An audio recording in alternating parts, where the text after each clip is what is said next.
మన యాదగిరి నరసన్న గుడి దినం వార్తలలోనే ఉంటుంది. ఆలత్ మార్చే కార్యానికి ఇంకా ముగ్గే పోయలేదు కానీ 30 ఊర్లకు వాకుతున్నది దేవుని ఖ్యాతి. ఇంతకు మళ్ళీ ఏమైంది అనేదే కదా మీ డౌట్. ఏం లేదులా, ఈయన చెప్పుడెందుకు, వార్తలు చెప్తున్నాం వినండి. ఇక లచ్చిందేవి మన యాదగిరి గుట్ట మీన్నే పీటేసుకొని కూసున్నట్టే ఉన్నదులా. అబ్బబ్బబ్బబ్బబ్బా, ఏం పైసలు ఏం పైసలు. మన నరసన్న బగ్గనే సంపాదిస్తున్నాడు కదా.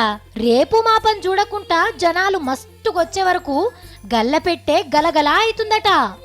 పోయిన 10 నెలలలోనే ఏం తక్కువ 80 కోట్లు వచ్చినాయట. గింతకు మున్పైతే ఖర్చులకు పోను ఆడికాడికి అయ్యేటి. కానీ కేసీఆర్ సార్ ఏమంట గుట్టను తాబేలు రూపంలోకి మారుస్తా అని అన్నడో లేదో, గా కుబేరుడు కూడా గల్లపేట దగ్గర కూర్చొని పైసలు మస్తు రాల్పిస్తున్నట్టున్నాడు.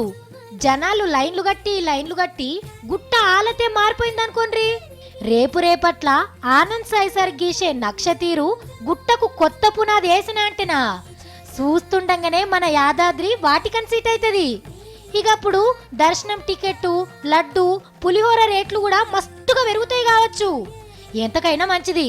మీ దాంట్లో కూడా ఎవరన్నా గుడిని చూడనోళ్ళుంటే ఈ నడుమనే ఈలు చూసుకొని జల్దిన పోయి నరసన్న తాన మొక్కులు అప్పచెప్పుకొని రండి.